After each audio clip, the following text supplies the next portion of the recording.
ओ भाई, ये क्या देख लिया मैंने। इस मूवी में विकी कौशल है ही नहीं, उनके रूप में साक्षात संभाजी महाराज थे। ऐसे ही नहीं बोल रहा भाइयों, एक बार आप इसे देख लो फिर आपको भी ऐसा ही लगेगा। विकी कौशल को इनकी दमदार एक्टिंग के लिए 10 बार ऑस्कर तो आराम से मिलने चाहिए। बंदा कैरेक्टर में इतनी शिद्दत से घुस गया है, मानो इनका जन्म ही इसलिए हुआ हो। मूवी की बात आगे करेंगे, लेकिन सबसे पहले हैट्स ऑफ है भाई इस बंदे को। इतने महान व्यक्तित्व रखने वाले संभाजी महाराज को स्क्रीन पर दिखाना ये अपने आप में ही बहुत बड़ी बात है। एक नेशनल अवार्ड तो इनके नाम पर बनता है।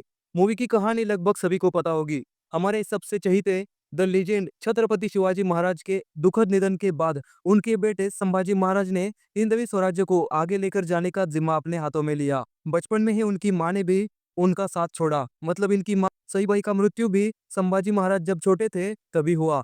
सोयराबाई मतलब संभाजी महाराज की सौतेली माँ, इन्होंने कभी भी उनको माँ का प्यार नहीं दिया, बल्कि उनके बेटे राजा राम को वो राजा बनाना चाहती थी। मूवी में इसे भी दिखाया है किस तरह से पॉलिटिक्स खेलकर संभाजी महाराज को गद्दी से हटाना चाहती थी।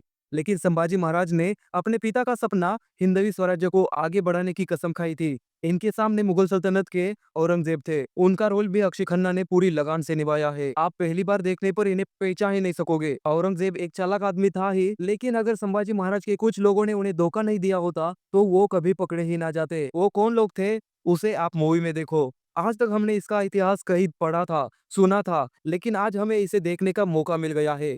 मेरा कहना है कि हर किसी को ये फिल्म जरूर देखनी चाहिए, खासकर सभी नौजवानों को, क्योंकि कम उम्र में ही संभाजी महाराज ने बड़ी बड़ी जंगें जीती थी और पूरी जनता के वो सबसे आदर्श राजा थे। लेकिन महज 32 साल की उम्र में ही उनको औरंगजेब ने कई यातनाएं देकर मार डाला। मूवी में जब वो टॉर्चर वाला सीन होता है, जब पूरे हाथ के नाखून उखाड़े जाते हैं, पूरे बदन के घाव पर नमक डाला जाता है, जब उनकी आंखें नोची जाती है, तभी ये देखकर आपका खून खोल उठेगा। आपकी आंखों से अपने आप ही आंसू आएंगे। यह फिल्म इनके लेजेंडरी को बहुत अच्छे से दिखाती है।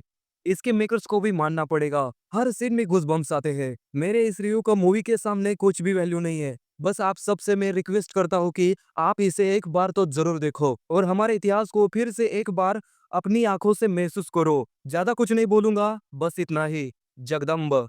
मिलते हैं अगले वीडियो में, तब तक के लिए बाय।